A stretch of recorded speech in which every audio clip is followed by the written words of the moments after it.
target is you to help them get the attack to work. And I'll talk about how that works and why and what you can do to not make that be so easy. In 2021, these are the top internet crimes and the dollar losses associated with those crimes. You'll see that email is up there at the top, 2.4 billion. Personal data breaches, and then phishing and ransomware. Each one of those, by the way, are 50 million. I just added them up. Even investment scams are half what email compromise is. Your email account is potentially your weakest link in your entire cybersecurity system. There's a reason, I'll explain in a second. The average user has 40 registrations or 40 separate accounts out on the internet using an email address as their account name and then a password. Most people are reusing their passwords. So if you look at their 5 average passwords with 40 average accounts, you're using those passwords multiple times, and that will cause you a lot of problem. I'll explain. As an attacker, getting access to your email is literally the crown jewel. Here's why. If I can get into your email account, I literally can now gain access to every other account you have, and I don't need its password. Because I look in your history in your email and I see that you're a Wells Fargo customer. I go to Wells Fargo, I type in your email and say, hey, I forgot my password. And where does it send the password reset link? To the email I now have control of. I now own all the money in your Wells Fargo account, all of your investment income, whatever. I got all of it just because I got to your email. So protecting your email is probably one of the biggest things you need to do. And we'll talk about how you do that. Okay, here's the 3 things I'm hoping you walk away with today. The 3 simple tips, if you will. Easy to remember long passwords. I know you all don't believe me right now. You will later, I promise. How to use a password manager and why you want to use a password manager. And multi-factor authentication or 2-factor authentication. You might have heard that. These are the 3 things that if you don't do any of these and you do these today after leaving, you'll be in a much better position. So let's start talking about those. Use an easy to remember long password. So let's start with, this is from 2013, but think about this for a second. Where does this information come from? How do we know these are the top 10 worst passwords of 2013? And by the way, the list doesn't change for 2014 much, and it really doesn't change for 2015 much. And I could keep going, but why bore you? How do we know? Do you have any idea? When an account database is hacked, the accounts and passwords are usually exfiltrated from that website, from Amazon or whatever, and brought to a local computer, the hacker's machine, when they then crack those passwords and can expose exactly what the passwords are. And they sell those accounts for money online. And that's how your email and Instagram got attacked. Somewhere you used the same password, someone cracked it, and it was tied to your email address, and they went, oh, where else does he use this password with that email? Which is why you don't want to reuse your passwords. In 2003, the National Institutes of Standards and Technology, known as NIST, which is a Department of Commerce entity that sets guidelines for all sorts of entities and primarily for IT departments, came up with the password complexity rules you all hate. I promise you, you hate them.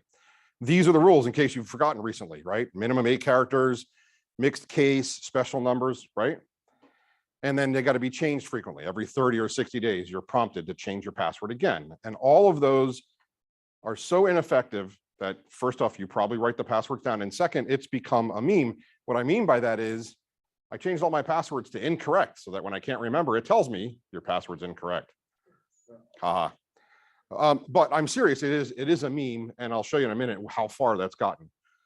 But most of you don't know that in 2017, NIST completely revised all those guidelines and got rid of all the complexity that you've been taught for the last 10, 20 years. The new guidelines as of 2017 are, let the passwords be as long as 64 characters, never prompt them to change them, do not require any complexity at all. And all this means is the longer the password is, the better you are, nothing else matters. And I'll explain why in a short amount of time. But again, back to the idea of it's a meme. This is a comic called XKCD. It's really targeted at technical folks and nerds, but it's pretty funny. What it's showing in the top left panel is a version of a complex password. Troubadour @3. That password meets all of the stringent guidelines for complexity, but it is very difficult to remember. Was it a 0 or an O the first time? The second one's an O, not a 0, right? We've all seen this before. We've all had to make these passwords before. And it ends up being super easy for a computer to guess and very difficult for you to remember. On the bottom are just 4 random words. In this case, correct horse battery staple, which means nothing. But if you put this little image in your head, this is a battery staple. That's correct, horse. You've already memorized it. It's super easy to remember, and it's way better from a entropy perspective, how hard it is to crack.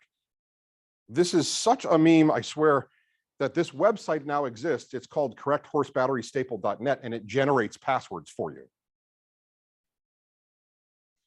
But we can do better, and we can make it easier, and you don't have to use a website to generate a password for you. Okay, so I'm going to teach you how to make easy long passwords, and you probably won't even have to write anything down. I promise. Let me go to it and we'll see what happens. We'll see if you agree or not. What if I told you that remembering your password is not that difficult? Okay, so I can't get no satisfaction. Not know that song? You've never heard that song before? All right, it's a relatively famous song by the Rolling Stones. In any event, it's okay. You can't, not everybody can know the song. What I want you to get in your head right now is, if I asked you to tell me the first lyric of this song, I can't get no satisfaction, you probably can do it. If I asked you to turn it into a password by just singing the letters of your favorite song or poem or passage from anything you like, and it can become a password that you never have to write down because all you have to do is sing to yourself to remember it, you can make a 30-character long password. And it simply requires you to know a song or two. If you then run across a website who says, hey, you have to have a capital letter, then you just make some simple rules that are internal to you. You make them up. They have nothing to do with me or anybody else, like I's or exclamation points. So anytime you type an I, you make it an exclamation point, or O's or zeros, or whatever you want to do. It doesn't matter. But you make simple rules that you decide and you remember, and sing nice, long, complicated passwords. Sir. I was curious. I can't find many sites that I use when I try to employ these kinds of things, because no one will take 30 characters. There's so few. You mentioned Wells Fargo. Yeah. But you can talk about Amazon margin. I won't, keep going. Right. But most sites don't allow more than maybe even 12. Yeah, your comment is right. Your comment for everybody online, just to make sure what you're asking about is a lot of sites do not accept super long passwords, or they have strange complexity rules. And as an example, like Wells Fargo won't let you make a really long password. They restrict you to about 14 characters max. I might be a Wells Fargo customer. So I might know what we're talking about. So the other things that you do in case of that stuff is you turn on multi-factor authentication and you do a couple other things, and I'll talk a little bit more. But you're right, although it is changing. In fact, some of the newer sites or some of the new things I've been seeing is passwords up to 50 characters and not complaining so much about the complexity rules. It's getting better. Remember that the original rules were built in 2003 and the change was in 2017, but every IT shop has to invest in that change to fix it. In other words, they've got to spend time and code to go unwind the complexity rules, and they'd rather give you better features or fix other things. So we're not complaining about it enough. And in this particular case, like the bank has this model of what they write off. So here's an acceptable risk model, and they'll go with the shorter passwords because it's easier to remember. Why are ATM pins only 4 digits? We won't talk about that one, but it's bad. And it's been that way since the 70s. We haven't changed that either. Okay, in any event, you're welcome to ask more questions, but the idea here is something that you already have memorized that is personal to you or passionate to you, not some random stuff like correct horse battery staple, which works, but you still have to memorize it. If I just said, maybe it's a poem, maybe it's a passage from a religious text, it doesn't matter what it is. No one knows. You're just singing it to yourself or reciting it to yourself, and out come a whole bunch of random characters. which is all we want. Yes, sir. So if we have super long passwords, does that change guidance of having different passwords for each site? It doesn't. The question that you're asking is, if you have a really long password, can you reuse it on lots of sites? And the answer is still no. You don't want to reuse a password ever. And we'll talk about why, but I have a way for you not to have to make hundreds of long passwords, because that would not be the right thing to suggest. So I will get there, but really you only have to make 2 long passwords, and everything else I'll take care of for you. Let me get there. It'll come in another tip or 2. Anyone else have a question? Okay. Okay, so let's talk about password reuse and why it's really the bad thing for you to be doing, even though you can't understand at the moment why, right? Why can't I just use the same password everywhere? The trick here is to understand what the actual attack vector is, and it's not you. No one's coming after you personally at the moment. What they're doing is trying to attack account databases, like I mentioned earlier. They want the master account database with all of the accounts and its passwords. And those passwords, depending on the site you're using, if they're doing things correctly, are encrypted in the database. They're not clear text. Some are, unfortunately, but most are encrypted. However, if I can get that password database as a file to my computer for about $5,000, we can build a computer that will perform 10 billion password guesses in every second. Think about your passwords. Do you think you can withstand 10 billion guesses a second for long? I guarantee you can't. Even with exclamation points and dollar signs and everything else, right? And by the way, I just said $5,000. If I was a nation state or a state actor, 5,000 isn't even remotely what we're talking about. So basically what I'm getting to is we can crack passwords pretty quickly. What you want to do is you want to be the person in that database with the longest password that is the hardest to crack. So they go, you know what? I don't even want to waste time. Anything less than or anything more than 20 characters, forget them. We're only going to break the 20s and under, because there's an age component to this whole model where you hack a database, right? I break in, I take the database, I bring it offline, I start cracking it. And as soon as someone recognizes I did that, there's an age counter, because that vendor sends out the change your password message or locks all accounts. Or so these passwords are only valid for a short window of time. If your password's long and it takes a long time to break it and others don't take so long, those accounts get sold immediately and yours may or may not get sold.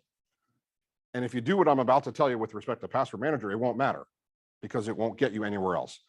Here's where this thing gets difficult, right? Once I've got cracked passwords, I now have an email address and a password that is guaranteed to have been used by that email address previously. If you reuse that password, where have you reused it? And that's why people are buying these accounts, because if I know that Bob at mysmallco.com used 1, 2, 3, 4, 5, 6, remember back to 2013, 14, and 15, people are using these as passwords. Where else did Bob use that password? Did he use it at Wells Fargo? Did he use it at Fidelity? Can I get more stuff because Bob inadvertently used the same password multiple times? Which is why you don't want to reuse passwords. But that is a burden. You think about, you got 40 accounts and I'm telling you to make a 30-character password 40 times. You're never going to do it. I know you're not. I wouldn't either. That's the whole idea behind a password manager. I'm going quick, so am I making sense? You have any questions? Yes, sir. So, I mean, knowing that, even if we start to follow this stuff and we can't remember everywhere that we made account users password, is there a way to go check and find out where, for yourself, where you use your email, so that you maybe. Your question was, is there a way to go check where I used this password before? Not quite, but there is a website you can use that's pretty entertaining. It's called Have I Been Pwned, P-W-N-E-D, instead of owned. It's a hacker elite speak. But what it does is it tells you if your email address has been contained in any breach of any site that's ever existed in time. And if your email account has been breached, you can presume for that particular site, you want to change its password. So have I been pwned .com, I think. It might be .net, but if you just typed it into Google, yeah. If you have a password manager, by the way, and your password manager has been issuing passwords for you, you can look in your password manager to see where you've used that password on other sites. It will tell you. Good password managers will, at least.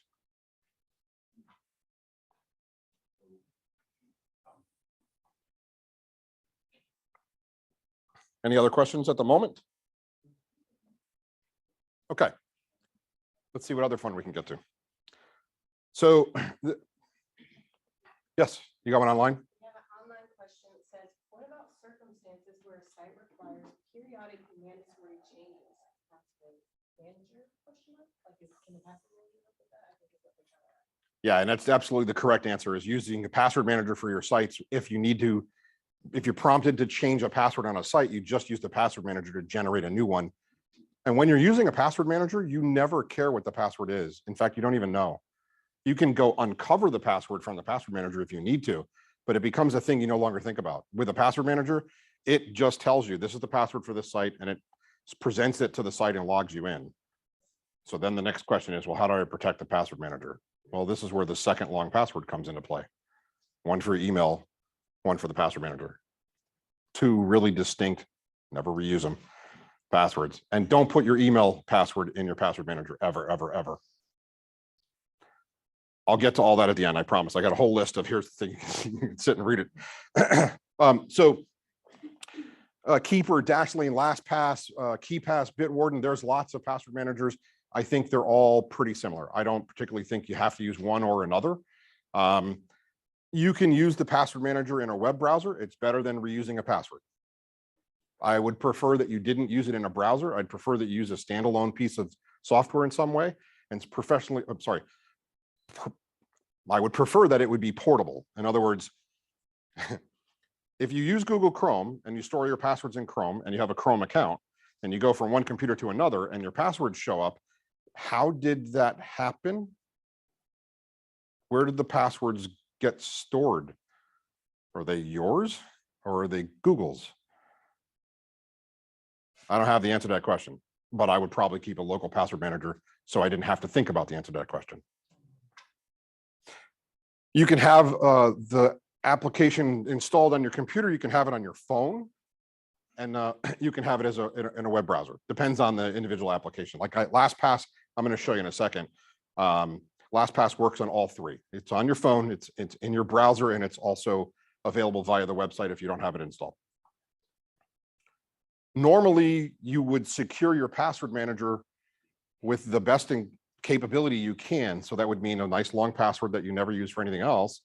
And then we'll get to in a moment, multi-factor authentication, two-factor or better authentication, some additional capability to restrict, especially since now your email is no longer as important because you've got a really strong password on it.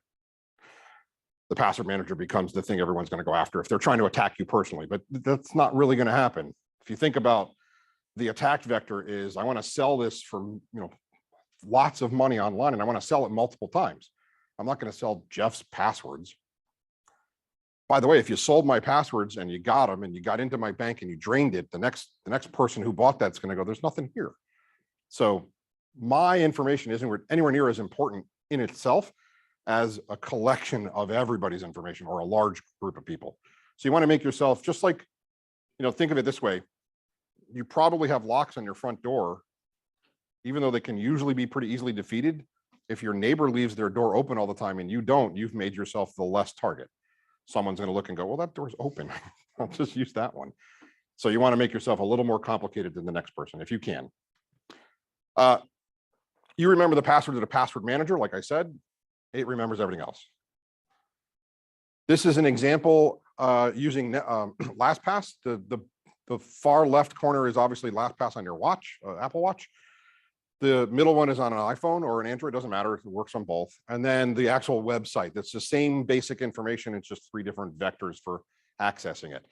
You use the tool to generate secure passwords and you get an ability to set up the password details. You can say, hey, I want it to be 30 characters long, uppercase, lowercase numbers. So back to the question of, what if I come across a website that has these weird restrictions? When you generate the password of the password manager, make it conform to the site's restrictions, have it generate that password, make it as secure as the site will let you be, right?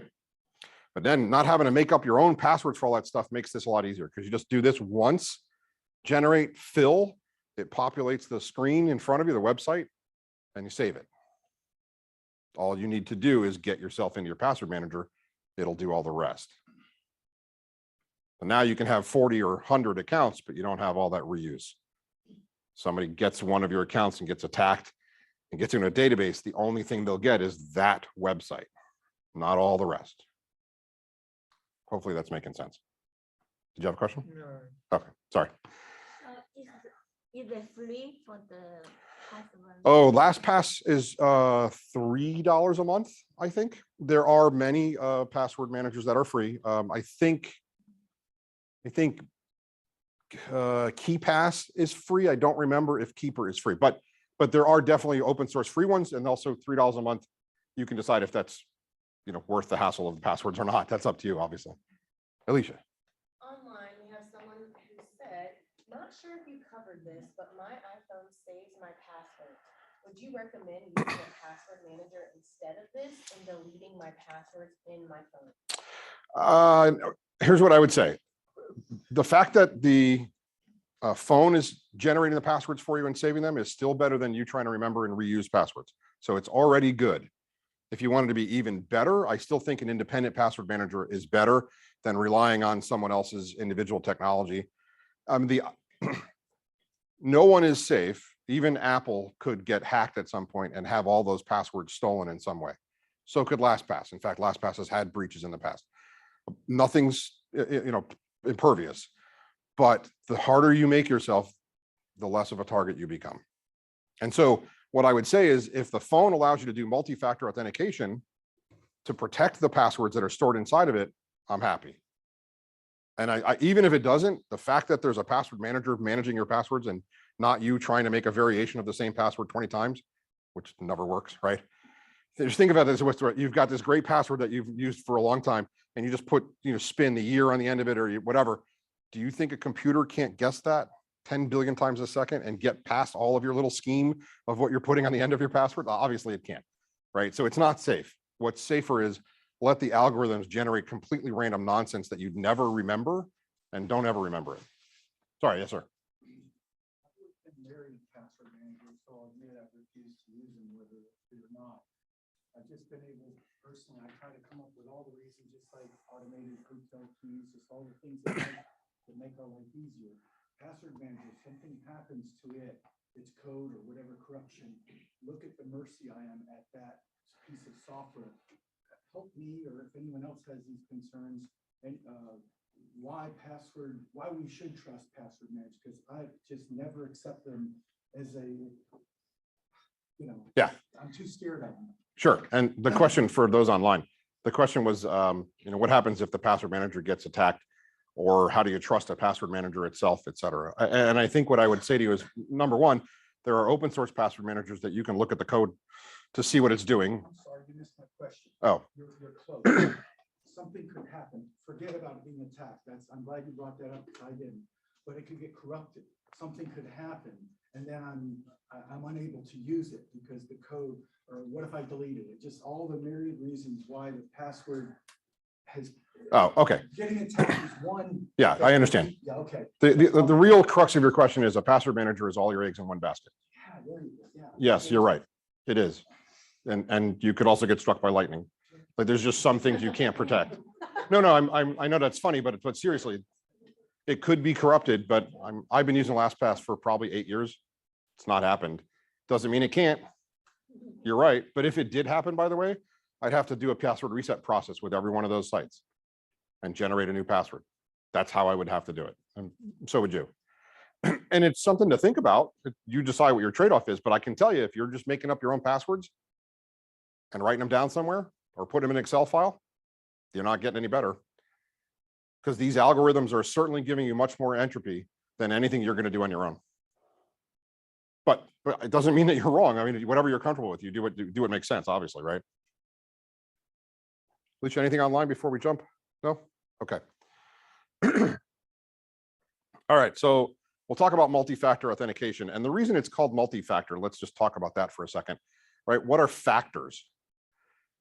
You already know this, you just have never used it, the word factor before. If you go create an account somewhere and they say, what's your first name, what's your last name, what's your mother's maiden name, what's your date of birth, those are all factors.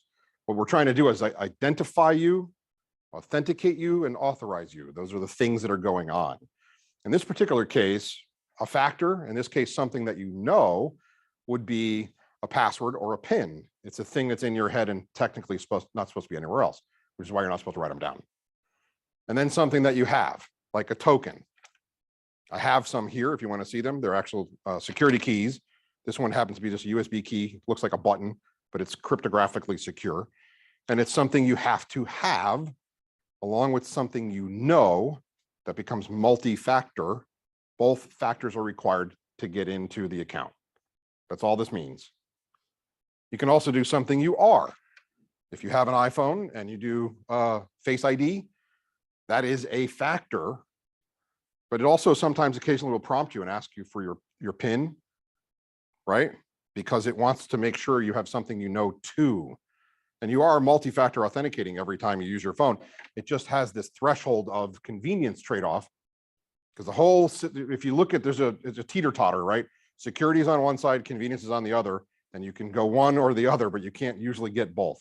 You can't be convenient and secure, because if it's that convenient, it's not secure. So there's always trade-offs. Did you have a question? My iPhone sometimes doesn't recognize my face. And then it asks you for the PIN. It's on purpose to make sure you actually are the right person, that you don't somehow have a picture or something else that they're using, even though they do live detection and other things. It's intentional. Most of the time when you restart the phone, you generally have to PIN in before it starts using Face ID. If you have an iPhone, you've probably all seen that before. Something you are can also be a fingerprint, can be voice, although voice is easy to record and repeat, so not used much anymore. And then retinal scans, depending on where you are and how secure things get, you may get up to the point where it's using your iris and the retinal picture as well. And you can have, the reason I want to use the words multi-factor here, even though most of you are going to be familiar with two-factor, is that you can have 3- and 4-factor authentications. If you're going to a very secure building and a very secure entity on the planet, and all the government folks all have some version of that, you might have to place a card that has your information in it, type in a PIN, fingerprint, and iris, 4 factors before you can get through that door. Why you want to do this is to make sure that if someone does get a hold of your password, it doesn't do them any good if they don't also have another factor. So I wouldn't tell you to use this absolutely everywhere. I do, but you're not me. But I would tell you to use it anywhere you've got money involved, because it's foolish not to protect your money as best as you can. You're signing up on a website because you're really a fan of old Nintendo games and you're going to talk to people about that and you don't want to use 2-factor there. I got you. Don't bother. Wells Fargo, if you can, do 2-factor. And I would ask that you try when you can, and you can't with Wells Fargo, I would try to not use SMS texting as a 2-factor option. Even though it looks like it's 2-factor, and it is, it's too easy for someone to get a hold of. You want to use a little, this is old, but for those of you that have been around for a while, you'll have seen this usually as an RSA token. It's a token where the number changes every 60 seconds, or you've probably seen it as an app on a phone. These are called OTPs, one-time passwords, OTPs, that's what they're called. But you don't want to use the text version if you can get away from it, and you prefer not to have them emailed to you if you can get away with it. If you don't have another choice and it is 2-factor, I'll still take it, but it's not my preference. Why? Well, one thing called Simjacking that I'll explain in a minute, but the other one is text interception. So look at this message. See if you can figure out what's going on in this message. You can say it out loud if you want, or I'll explain it to you.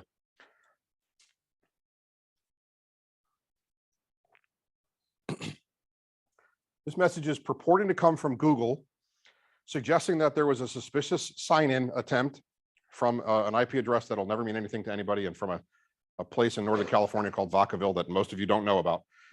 But doesn't matter. It's just designed to distract you, right? Because this is all a social engineering attack. And it's saying, if you didn't sign in from this location, and you'd like to lock your account temporarily, which sounds like something you do want to do. You don't know why, but it sounds like something you want. Then reply to this alert with the 6-digit code you're about to receive. Now, if you're not paying a lot of attention, or if you're not cybersecurity aware, and you see this, and then you see a 6-digit code come in from your, in this case, from Google, you may very well type that 6-digit code right here and hit send. But what's actually happening behind the scenes is someone is sitting at their web browser with your account credentials and is about to hit log in and ask for that 2-factor loop to happen. And they sent you this as a preamble. So as soon as they click OK, you send them back the 6 digits, they log in and take all your money. Well, in this case, this is Gmail, but you know what I'm getting at. Okay. So that's one way that I don't trust texting. This is a social engineering attack, it's just like phishing. But there's another even more devious, more sinister way, and that's really difficult to protect against.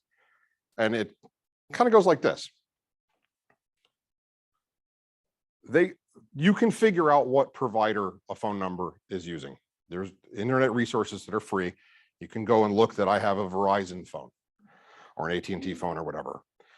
So if I want to, I can call AT&T or Verizon and I can just make up a heart-wrenching story. Like, we were out on a boat and my phone fell in the lake and it's 100 feet down and it's probably destroyed, and my special needs daughter is home with a babysitter and I have to talk to them. Please help me. I went to Walmart and bought this junk phone. Can you move my number to this phone? Now, the poor person on the other end of the phone at AT&T or Verizon is like, I want to help. And so, of course, they do. And what immediately happens is your phone's dead and their phone now has your phone number. And then they just push the button and ask for the 2-factor and it gets sent to their phone. And they take whatever they want to take before everybody can unwind it and go, wait a minute, someone stole that phone number. It sounds far-fetched. I will tell you for a fact, millions of cryptocurrency has been stolen with these attacks, with Simjacking. Because most people who have Bitcoin investments or whatever have 2-factor enabled on their accounts because they're techno savvy. And all you got to do is figure out that person's phone number and Simjack their phone and log into Binance or any one of the crypto trading places and just clean them out. And there's no trail and it's real hard to get back crypto. I mean, there's a trail, but so the whole idea of Simjacking is real is what I'm trying to get at. Alicia. Dane Online would like to know, how should we handle passwords when working with senior citizens who are not necessarily tech savvy? Yep. There's a really good question, and it depends on how astute your senior citizen is. If you can teach them to use a password manager, wow, that's super useful. If they can do that. If they can't, or if they're probably not sufficiently able to do that on their own, I probably would ask, should they be interneting alone? All I mean by that is, should they be doing their banking and everything else alone, or should someone be helping? I know it sounds kind of weird, but if you can't get them to the point functionally that they can do some of the security steps necessary to keep themselves safe, maybe the son or daughter should be doing the banking piece or something else. That's not the perfect answer. And they are 1000% the target market for a lot of these attacks. A lot of the phishing attacks I'm going to show you shortly are targeting age 65 and older. In fact, the scam call centers in India that are doing a lot of these attacks literally look at the database and say, if they're under 65, delete them. We don't care. We only want to call people who are over 65. So they are 1000% a target for sure. So they need more protection, which is why I'm saying if you take away their ability to get to their bank directly, maybe that helps. Or give them a small account and take the big account for yourself. I don't mean it that way. Control the big account to help them. Sorry, I didn't say that the right way. That came out wrong. One last question from the chat. Okay, what other types of non-2-factor Authentication. Thank you. Can I use at a bank? They generally don't have fingerprint scanning or things like that. I understand why you advise against text, but I don't think money handling institutions offer these things. What could I use to protect? So You're right. A lot of banks do not offer the most up-to-date stuff. Some banks do. Maybe you shop with your dollars. There are banks that are astute enough to let you use a one-time password application on your phone or ship you one of the tokens, which is fine. I'll take it. Or at least, like, I'm beating up Wells Fargo the whole time here. They do let you have two-factor. It's text-based, but I'll take it because it's not just a password and it's not just 14 characters, which is the Wells Fargo problem. Yes. Wells Fargo will give you an RSA. I've gotten. Oh, you can ask for it? They only run for 2 or 3 years. I've gotten several of them. Okay. over the Years. And then the expiration date's on it. No. So you can ask for another one. Start begging, 'cause it takes a month. But Yeah. some paperwork involved. The other thing is, like, you can use some of the more security conscious banks or even some of the online only banks and move some of the funds that you care about to a place that lets you do some of this two-factor stuff. You probably can't change the bank itself and say, hey, I want you to use it. But I also would say, as he just mentioned, call them, because they may offer a more secure option for people who want it and not just put it on everybody by default, because that's also a burden. Even though I would take the burden as a trade-off, but hey, that's just me. So I was going to talk about tokens. So I actually have an example of what it looks like if you're logging in with a two-factor set up. So you have your name, you have your password, and this is the one with the square is my LastPass, preparing to help me log in with the password. I don't know what the password is to this website. I've never known it. LastPass knows it. And then the two-factor token, which could either be the thing in my hand or a one-time password on my phone. In this particular case, it's one time on my phone. I just wanted you to see what that looked like in case you had a question.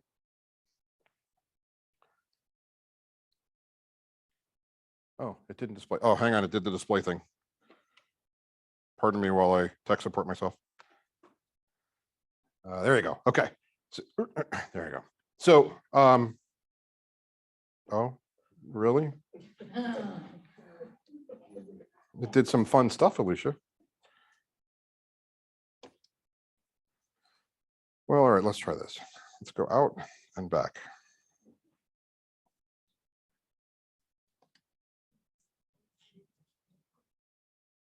Okay.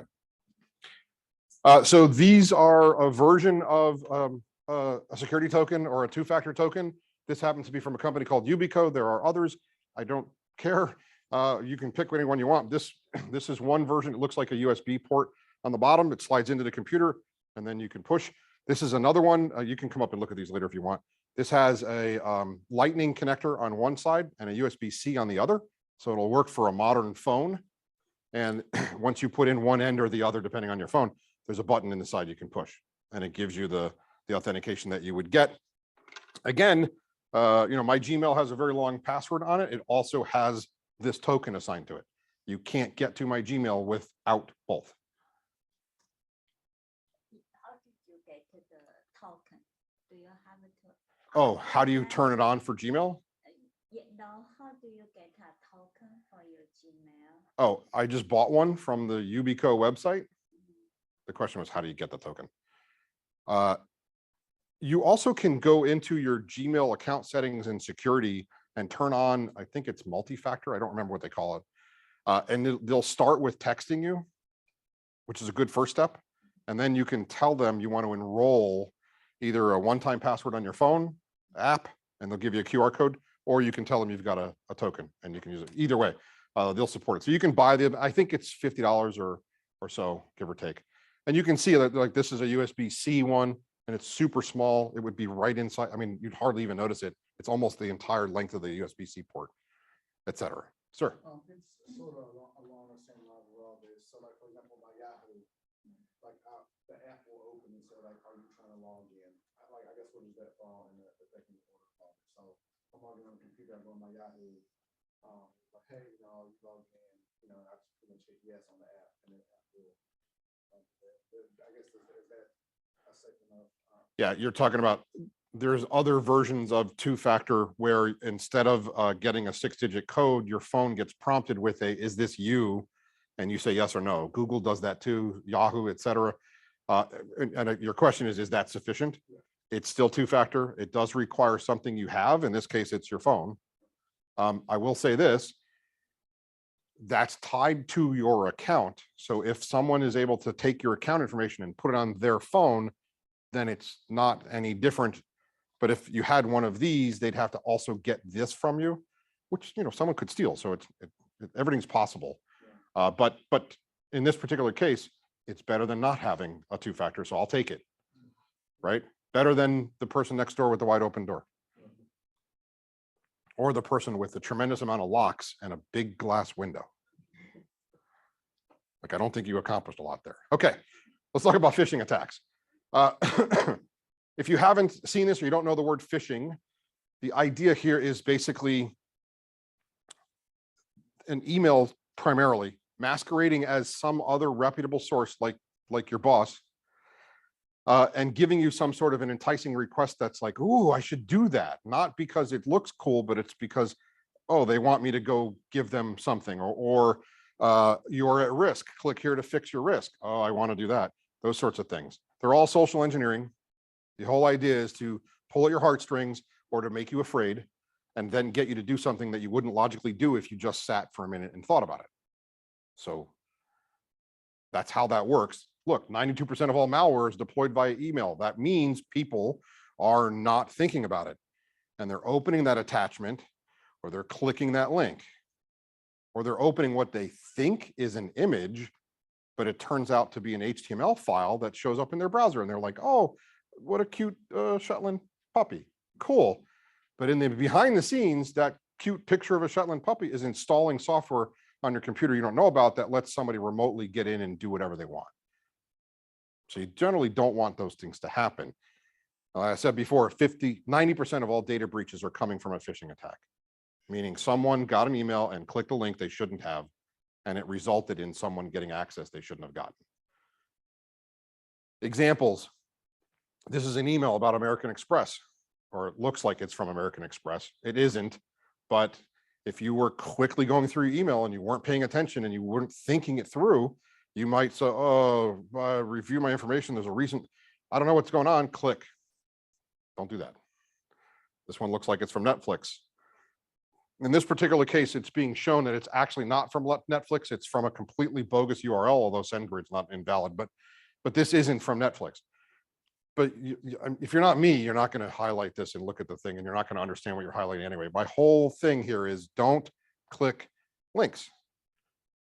And you're going to say, well, what about? Okay, I'll get you there in a second. Just don't click links. Don't open attachments. Don't click links. Why? Because 90% phishing is from a bad email or an attachment. Just don't do it. Why take the risk? The way to get about here, this is supposed to be a bill of lading for a transshipment out of, I think it said it was out of China. I'm not positive. But it's not, because look, it's an HTML file. You can see that because it says HTML in the attachment up there. But if you don't know what you're doing, or you don't understand, or HTML doesn't mean anything to you, and I don't want to train you on all the file type, that's not what I want to do. I just want you to not ever click on stuff. If you think it might be valid. So here, try it this way. Wells Fargo sends me an email that says, money's been stolen from your account. Get in touch with us immediately. Click here. If I just go to Wells Fargo's website and log in, if that was real, it would immediately show up. Or I just call them and say, hey, y'all got a problem with me? Forget this email. I can go verify for sure whether I am not, I'm at risk. I don't need to fall for this. So my mitigation strategies to you are just don't click on the links.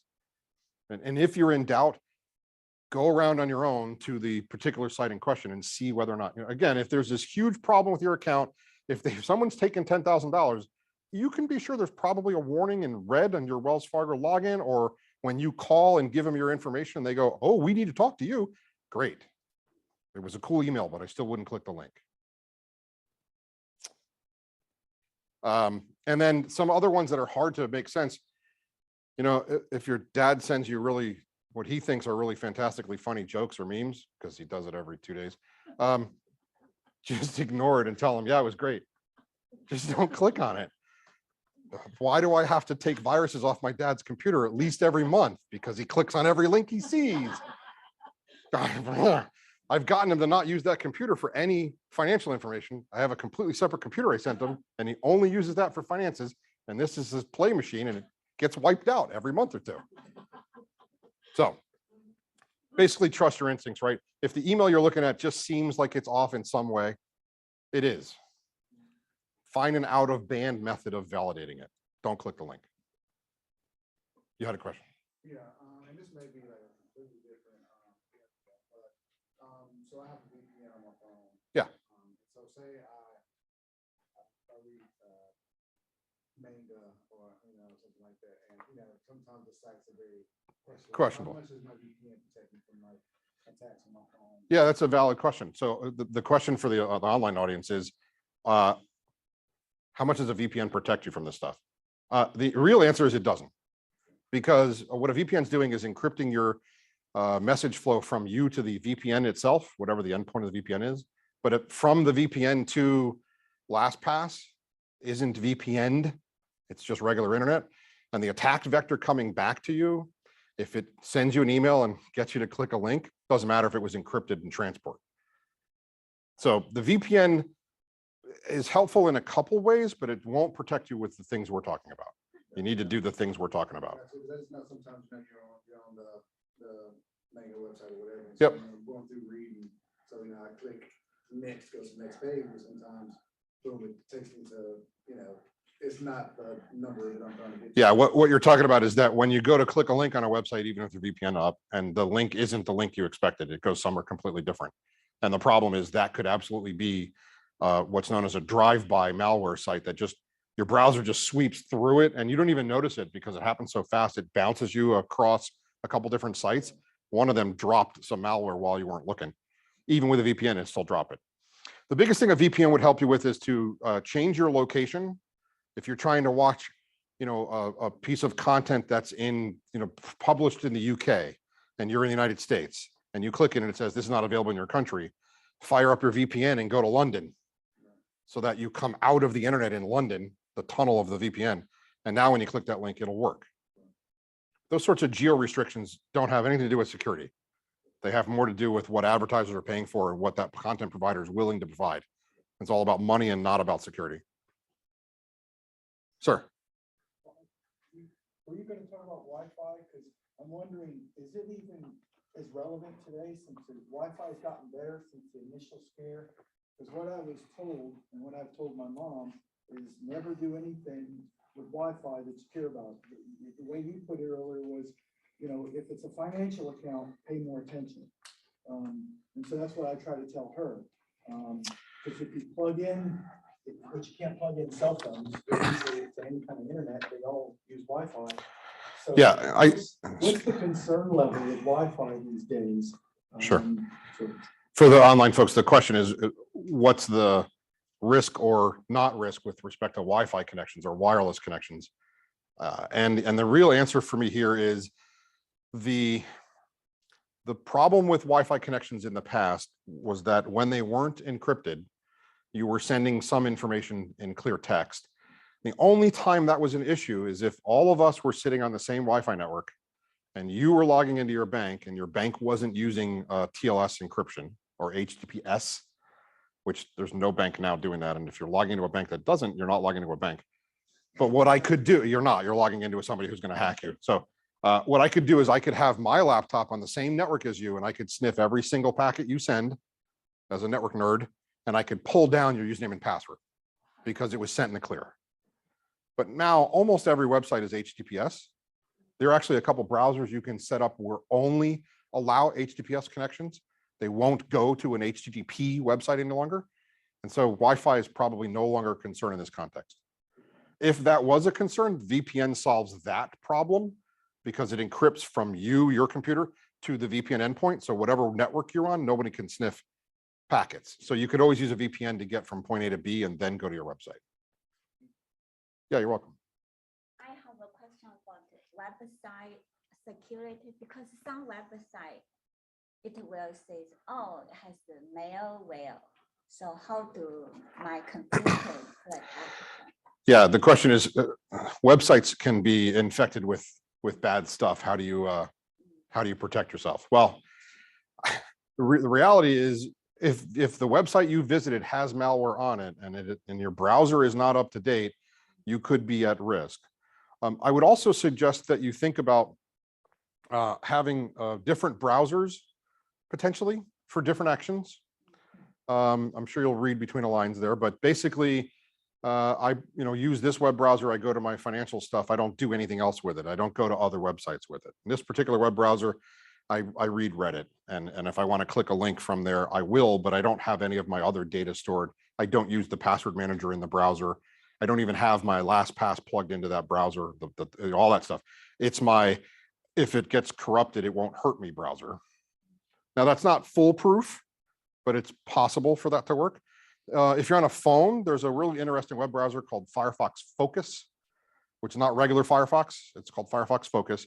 And it is super tight with respect to restrictions. It only goes to HTTPS. It doesn't save anything, no cookies. So if you go to a website, and that I have it on my phone, you go there and then you leave that website, it's gone. You can't go back to that website. You have to type it in again. And it helps you with some of those things. You can put Firefox Focus on your desktop, your laptop as well.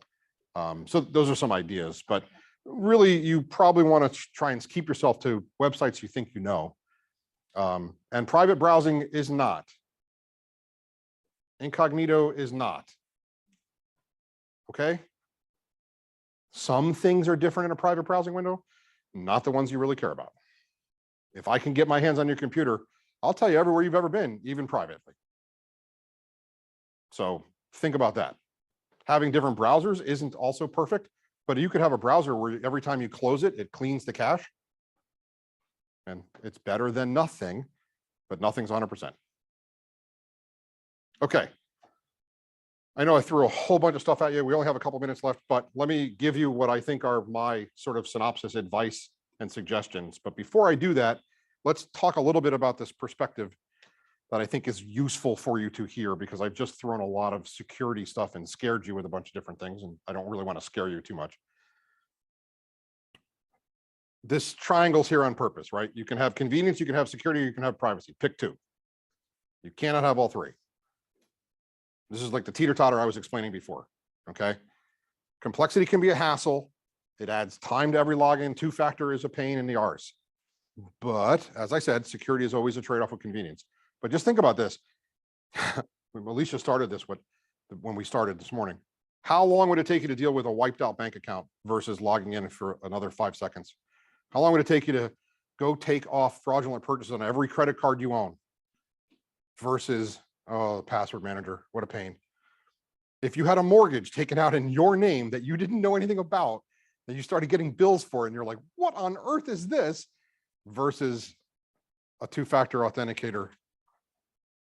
I just want you to have some perspective, right? Yes, these are arduous, but are they really compared to what you're trying to protect against? Okay, here's my simple steps. Here's the thing that was the synopsis. Create 2 long passwords. I think I told you why. Does anybody remember? One for mail, one for the password manager. You're almost there. No, you're almost there. You still win by getting close enough. Remember, use the password manager for every account, just not your email. Use multi-factor wherever you possibly can at your discretion with respect to the inconvenience. But again, for financial stuff, well, I really, really recommend it. Try to avoid the SMS ones if you can, but even the SMS two-factor is better than nothing. Don't click links. I know everybody wants to see Nyan Cat do some fun stuff, but seriously, don't click links. If you want extra credit, create a financial email account that you never, ever use to send a single email message. It's just a login, but it's not your normal Gmail account. It's not your normal whatever account. It's just for your financial stuff, so that it's a completely different account name.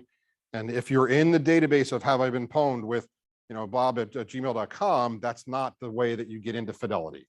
That's a completely different account. That's extra credit. You don't have to do that one, but it does make it better. Yeah. With the email, so we talked about 2 passwords. I got Yahoo and I got Gmail. Can that actually be the same, or do I need? Okay, so the question is, if I have more than one email account, do I have to have a unique password for each email account? Yes, but not always. Here's what I mean. If you've got an email account that you use for things like manga forms, stuff that's never going to be risky, you can probably put that email account password in your password manager. But if you've got an email account for your banking, for work, for important stuff, that's the one you probably want to have your own separate password for, not in your manager. If you have multiple email accounts, you probably want to have a lot of passwords and deal with them in multiple password managers, protected by completely different key. I'm not the right example here.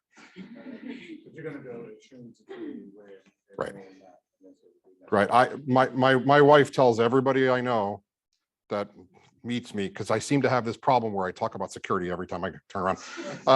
Anyway, I don't want people to get, anyway, we'll stop.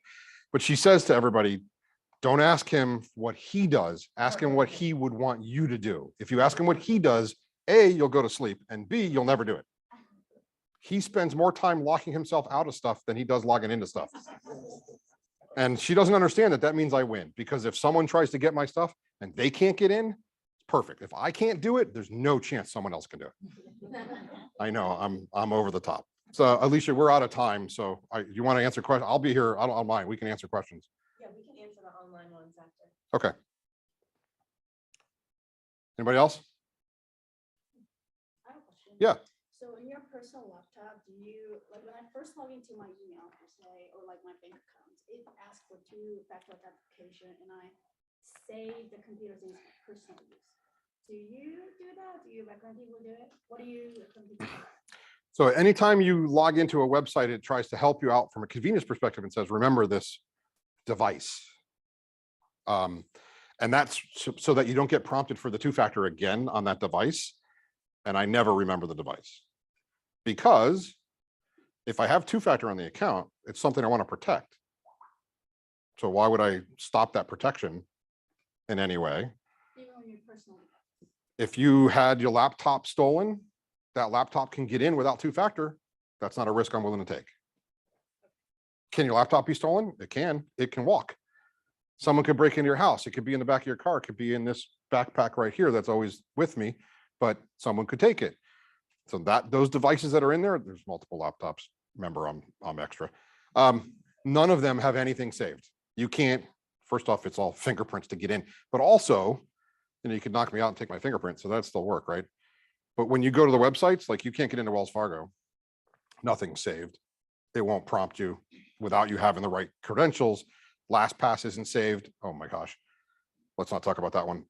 I actually recommended someone use LastPass and they literally saved the master password in LastPass, which defeats the entire purpose of having a password manager, because you made everybody have access to your passwords. So did I answer your question though? Yeah, okay. Anybody else have questions, sir? One quick one. A lot of the browsers are now starting to store like their credit card information for quick purchases. Yeah. Thing of the day, stay away from that and just manual entry on the sites, or is that okay? If you can protect the thing that they're saving it with some other factor of authentication, then I'm cool.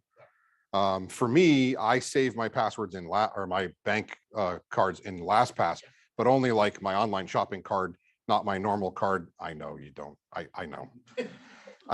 You're all going, oh my gosh, this guy. So I have a card I use that's only for online shopping. I don't use it anything else anywhere, and I don't carry it physically with me ever. That's saved in my LastPass. I have other cards that are in my pocket that are not digitally stored anywhere. Well, my LastPass is two-factored. It's actually way more than two, but that's another story. But anyway, if the browser doesn't have a way for you to authenticate it, I wouldn't trust it storing my stuff. Again, because if I can get to the laptop, now I can get to, right? So I wouldn't do it. You just got to think about it from the perspective of attack vectors, right? Why do you care about saving the credit card? For convenience. Okay, I totally get it. Just make that a little safer than the default and you're good. I do it. Sir. I know you're out of time, but It's okay. it's not always about convenience. I've been frustrated that so many places will not let you shop unless they have your credit card before you even bought anything. And if you only want to buy thing once, unless somehow you could get rid of your account, they still have your information. Or let's just say you shop there once a year, they still have your credit card information. I don't know what consumers can do about that. It seems to be the future. The question that you're asking is websites that you shop at store your credit information as a convenience so that the next time you come back, you can just click buy again. You can't get rid of it. And you can't get them to delete it. But the best way to do that is to use one-time credit cards, which are unique numbers that are generated per shop, per vendor, and you can set dollar amounts and unique expiration dates on them. If you're really into this stuff, there's an application you can use called MySudo, MySudo, that lets you have alternate emails, phone numbers, that can be calls and texts.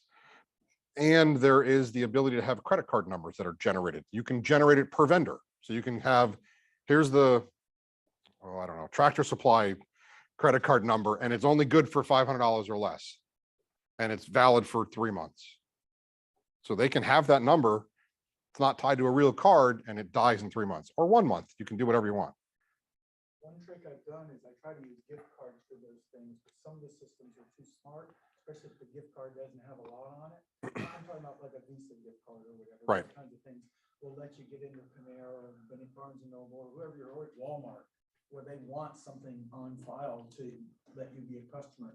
But what were you saying? You can get temporary ones? That one I didn't know about. Yeah, so for the online folks, one of your comments was that you can use gift cards in some places, not all places.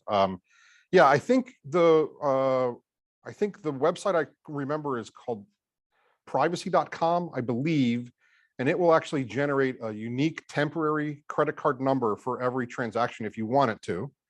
I don't use it because it has to tie into my bank account directly, and I won't do that. But there are alternates.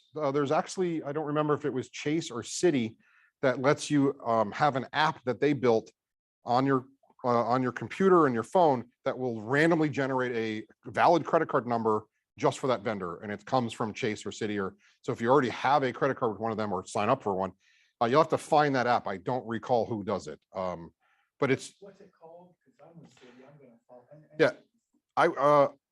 I don't remember its name, but I know it's something like generate a credit card number per vendor, something like that. Yeah, if you Google that, I think you'll come up to closer. And the first thing you're going to see is probably privacy.com, which again, here's the real truth, right? I was going to use privacy.com, but I had to tie them to my bank account. And I can't tie them to my bank account because they can't handle the factors required to get into my bank account. And I'm not turning my factors off to get them into my bank. So chicken and egg, did it to myself. My wife's laughing in the corner, but it's okay. I wanted it that way because I don't want the risk. So I'll find another way to do random credit card numbers, and I won't use privacy because I can't handle them having access to my account. Sorry. Yeah, sir, you had something? Do you prefer to use Google Pay or Apple Pay? Whatever? There's a presumption in your question of whether I use Google Pay or Apple Pay. And the answer is I don't use any of those wireless technologies. And mainly because those transactions are encrypted, but they're happening over an unencrypted channel called NFC. And I could stand next to you at a cash register with a small thing in my pocket running on a battery that would sniff that entire transaction, and I could take it offline and break it. Not my thing. And the convenience factor of using my phone to pay, I still haven't bought into. I'm older than you, so I get it. And I understand that I'm also way off the spectrum of what's convenient. I would have a dedicated card that I only ever used for that transaction. And I'd find a way to restrict the transaction limits if I could on that card, like generating a number and saying it's good for a year, but it can not do more than pick a number, $250. And then I would load that into Apple Pay or Google Pay if I felt like I wanted to do that. That's how I would secure it, if that helps you. I just don't use them. But remember, I'm not your target audience. We have ones online? Yes. Okay, so I think we're set for the room, and then we'll answer the ones online after the fact. So Thank you guys for coming. hopefully it was useful to you. Thanks. So the question online is, so my phone indicates that a series of passwords turned up in a data breach, and I should go online to change my passwords. most of these passwords are for websites I don't use anymore. What should I do in this situation? Well, so the first thing I would tell you is if you don't have a password manager installed, install a password manager. And then once you have a password manager installed, if those websites are still up and your password still works, go in and change it. And also think about where else you might have reused that same password in other sites that aren't showing up in the breach yet. But since that password's now out in the wild, there's a risk. So I would want to probably change a decent amount of passwords. In this case, maybe I would only change the passwords I thought I cared about. Again, back to financial ones or things of that nature. So if the breach wasn't a financial site, but the breach was a site that I might have used that password again, I'd go make sure my financial sites had new passwords from my password manager that I just installed. And then somebody said, man, I feel depressed. I'm glad to have a clear idea of better steps to take to protect myself moving forward. Really enjoyed this talk. Oh, great. Thanks. Another question. Yes. What are your thoughts on metal wallets? Wallets with RFID protection. Do they actually protect from skimming? They do protect from skimming. That's the whole idea. There's one right here. What do I think about them? Yeah, you don't have to have a metal wallet. You can actually have an RFID blocking wallet with just threads sewn in the fabric. That's what I have in front of me, so that someone can't walk by like I was talking about and just steal the credit card information wirelessly. It's probably not as prevalent an attack vector. It is possible. And if you're concerned about it, you can get yourself a decent looking wallet that'll protect against it. My wife bought it for me, so she's supporting my habit, if you will. Yes. I have an issue with like Venmo. I've got people that constantly want me to use Venmo, which Will you be surprised to know that I don't have Cash App or Venmo for the same reasons? Yeah. So because there's people that. Yeah, same methodology as the gentleman in the back with respect to Venmo or Cash App or whatever. I would have a dedicated card that I only ever used for that. And if I could generate like a custom number and put a limit on it, so even if someone got near my Venmo or did something weird, they could only get, I don't know, $250. You have to decide what you're comfortable with, obviously, but that's how I would probably have to lock it down. Oh, yes, they do. So. You know, they wanted to go to your bank account. Venmo would have to be hacked for that to take place. So I think that there's probably decent level of security at Venmo to stop that at most, not all the time, but.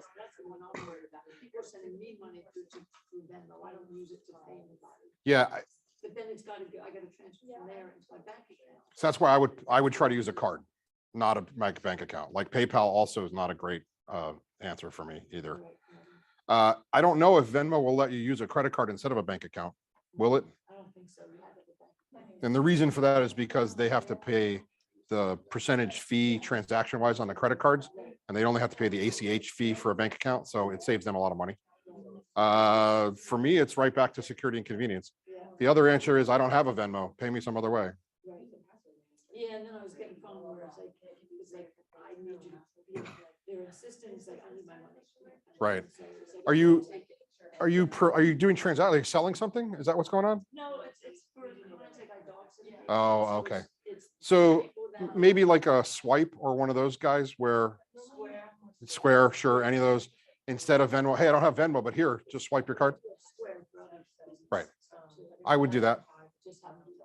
Yeah. It's not perfect, but it still keeps you safer. Of course they don't. I'm sure they don't. And again, it's back to because most people don't have that cybersecurity slant. They're looking at it and saying, well, I'd rather be safe. Because the fact is you can't be 100% no matter what you do. Hopefully that helped. That's it, yeah.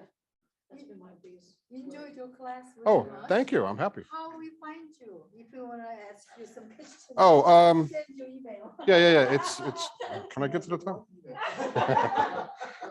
Are you my father? Yeah, send me an attachment. That's perfect. I'm trying to get to the front homepage. It's here, authorjeff.com.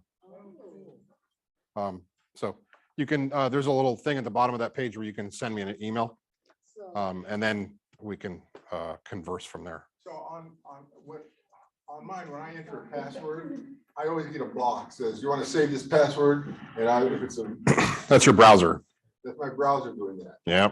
So, Well, I mean, I say no. yeah, I say no to financial accounts, but everything else, okay. Yeah, I also use the same password.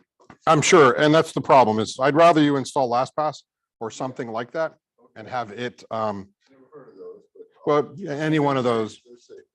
And how about the free ones? I'm cheap. Yeah, even the free one's fine. The trick is, it'll tell you, hey, you've used this password too much, stop. And it'll generate new passwords for you. Instead of